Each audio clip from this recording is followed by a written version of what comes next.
Hello and welcome to this third and final video about Titian's Danaë. In this video, we are actually going to be looking at another painting by Titian on the same subject that could have been instrumental in the commissioning of the Poesie series as a whole. It includes a cardinal and a courtesan, and it may make us consider how we think about our painting and perhaps think about it a little bit differently. So there are at least six versions of Danaë by Titian, and the original was commissioned by a gentleman called Cardinal Alessandro Farnese in around about the 1540s. Although Cardinal Farnese was a man of the cloth, he certainly did not let his business with God interfere at all with his business with women. He loved them.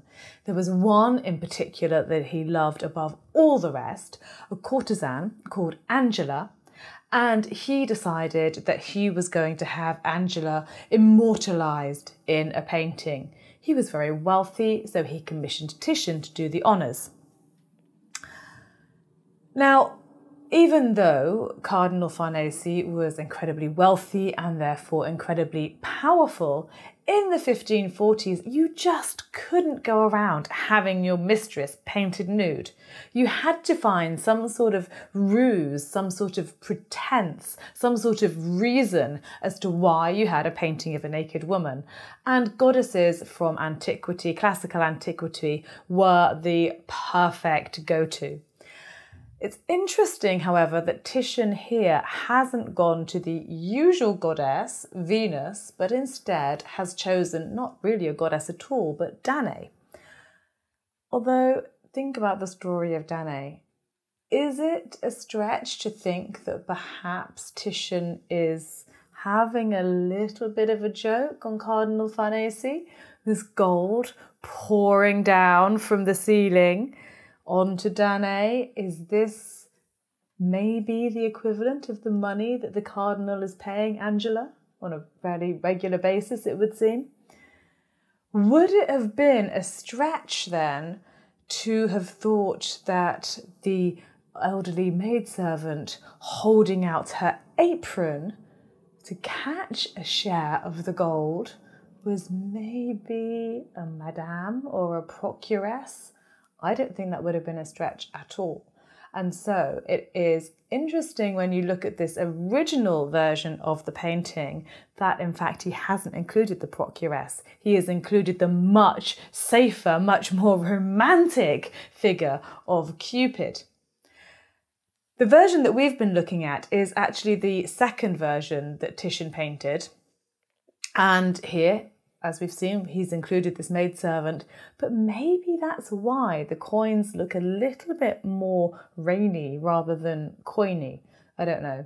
You know, perhaps he thought it was too much to do both the maidservant and the money, the reference to the money, clearly. At a later date, he clearly didn't think it was too much because there's another version in the Prado in Madrid that has both maidservant and coins. Titian's getting very bold. Just while I'm on the subject of this version in the Prado, for some years actually this was the version that was thought to have been sent to Philip II of Spain. That has now been pretty much refuted, and our version is the one. Our version, by the way, is in the collection of the Dukes of Wellington at Apsley House in London. It was given by the Spanish to the first Duke of Wellington way back at the beginning of the 19th century because the Duke of Wellington helped the Spanish kick out Napoleon's troops, essentially. But versions aside, all of them have this dubious, slightly seedy undercurrent. Especially now you know this story.